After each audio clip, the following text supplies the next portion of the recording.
Assalamu alaikum, dear friends, how are you?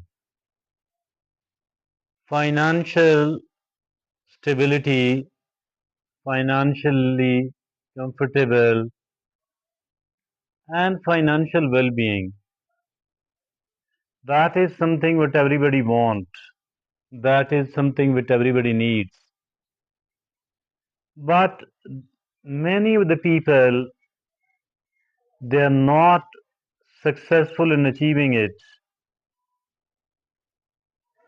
Does it mean that it is quite a rocket science? Not at all. I'm not talking about being a billionaire. That is something else. I'm not talking about being a tycoon. That is something else. But having the money which will suffice our new needs, that is what everybody should have, must have.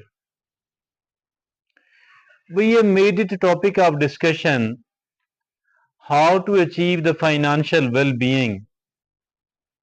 There are certain small segments of it. The first segment is 50-30-20 rule. 50 plus 30 mean 80, 80 plus 20 mean 100. So it is a rule 50-30-20 rule. What is meant by it? It means that whatever you are earning, you can separate maximum 50% of the money for the sake of essential needs like housing, utility bills, food, dressing, medical, children's education, transportation, etc. Not more than 50% at all. Although, as for the richer people are concerned, people with a very good income, they spend much lesser than 50. But we are talking about the commoners, the ordinary people, not more than 50% at all. So it is a 50-30-20 rule. Then comes after the 50, then comes 30. 30% on your discretion, the way you want to spend it, the way you find appropriate. And the last 20% of your income, it must be saved. Save it, and save it. If there is any sort of debt, at least 20% or more than that must be separated from your income to pay off the debt. Not less than 20% should be our savings. So that is the segment number one. It is 50-30-20 rule. The next segment of financial well-being, it is five simple habits, simple steps, five simple steps of for the purpose of financial well-being. The first one is track expenses. What is this? Keep writing wherever you spend the money. At the end of week, go through all that and look upon what was necessary expense and what was the unnecessary expense. The unnecessary expenses should not be repeated at all, and where you should have spent lesser money but have spent more than that, make a commitment with yourself that you are not going to waste your money at all. The first one out of the five simple steps of financial well-being, it is track expenses. The second is create a budget. Many of the people are of the view that creating a budget is very complicated. Actually, it is not. So, how can we make a budget? As for the 50-30-20 rule is concerned, it could be of great help for us in creating the budget. Keep enlisting all the important needs, the essential needs, and how much of the money is needed to fulfill, to meet every important essential need. Then accumulate that you need to have this much of the money every month. Then once you have done all that, create sources and means to earn that much of money or more than that. It is creating the budget. The third simple step for earning the financial well-being, it is prioritize needs over wants. We have needs, we have wants. Many of the people, they are unable to separate and they have mixed it up. What does happen? They are seen calling and considering their wants and their needs. So that is something which is very much the enemy of our financial well-being. So never ever include any of your want into your need. So that is the simple step number 3 for the purpose of financial well-being.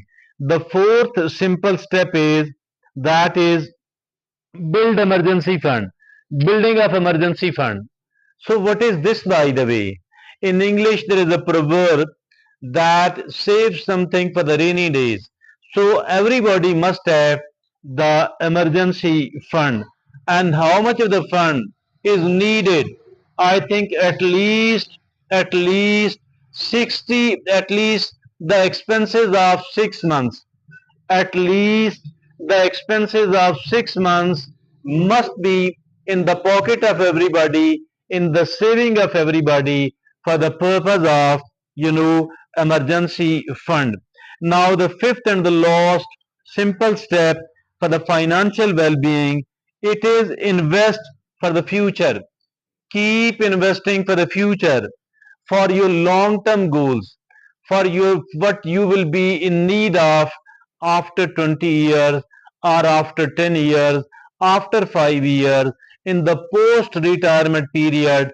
Obviously, you will be in need of the money. So where this money will come from, that is invest money for the future. So these were the 5 simple steps for the financial well-being. The next segment of today's discussion, it is about the 5 smart habits. There are certain smart habits for the purpose of financial well-being. The first smart habit is live below your means. Always, always, always live below your means. Spend less than your means. So the second is avoid high interest debt. That is not good at all, particularly the debt which has been taken to meet the personal needs instead of investing it in the business. I think that the interest, that the debt which is having the very high interest in our society here in Pakistan, people are seen buying the goods on installments. So these installments are, the microfinancers, they and even the other one, they are charging too much of the interest, which is fatal, which must be avoided. Now, the third smart habit, it is save automatically. How to save automatically? Mean, ask your employer to keep deducting some of the money on every monthly, salary, or it is also done in the in government departments automatically. But there are people who are seen having some sort of committees. They accumulate the money, they gather a fixed amount of money every month from every member, then combine this money and put it in the hands of one person who can utilize it in their own best need. Once they have taken, their name is taken out, but they will keep giving the money on every month. So that is, save automatically. The fourth smart habit is invest consistently. Always keep investing every month. Keep investing your money, whatever you can spare, in the right way at a safer place.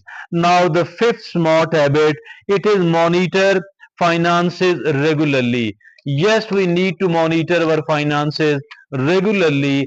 And now there is the next segment of it. There are some key principles for the sake of financial well-being. There are some key principles. The first key principle is that is financial discipline. We must discipline ourselves, because if at all we are spending impulsively, there are people who spend money impulsively without planning and preparing, but later on they regret and repent a lot, because the money is drained and they don't have money not even to fulfill their essential needs. So the key principle number one for the purpose of financial well-being, it is financial discipline. Control yourself. If at all there is no discipline, it means if at all a vehicle, a boat, or an aeroplane with a very poor discipline, very poor control system, what is going to be happen with that? In the same manner, if we don't have the discipline in every department of our life, discipline everywhere, and since we are talking about the financial matters, so there should be the financial discipline. Second key principle for the financial well-being, it is the long-term thinking. Think long-term. Do not focus and concentrate upon, do not you limit your vision. Do not limit your vision. Rather think long term, because you need money in at every step of the life, in every stage of the life, you will be in need of the money. But rather in the later years, our earning ability get reduced a lot. So for that purpose, I think we need to think long term. The third key principle for the financial well-being, it is patience. Patience and patience. I think we must be patient enough. Why? Because patience is a virtue. Rather, if I say that patience is one of the biggest virtues, there is no exaggeration in it at all. So, patience.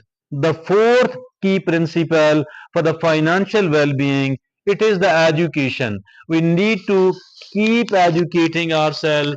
We need to keep enhancing our capability to earn money. That is called, financial literacy. We need to keep learning throughout our life.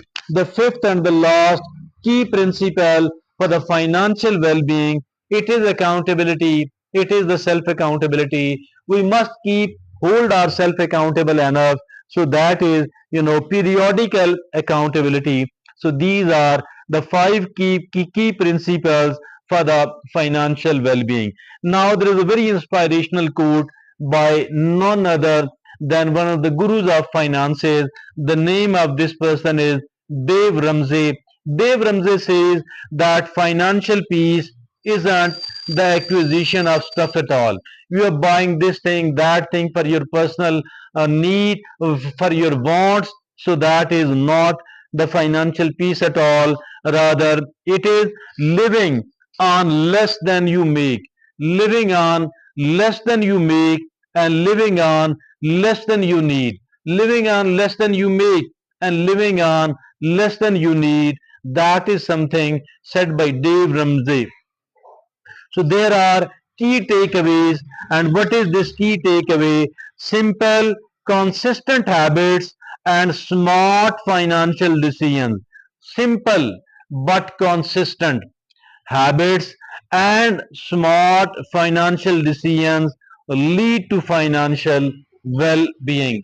Financial well-being, along with the health, I think it must be taken as the number one priority, because if at all we are empty handed, it means that there will be a lot of suffering without the money. I think we must do everything else we can. As far as today's talk and discussion is concerned, that was quite important in this respect. So let's end our talk today.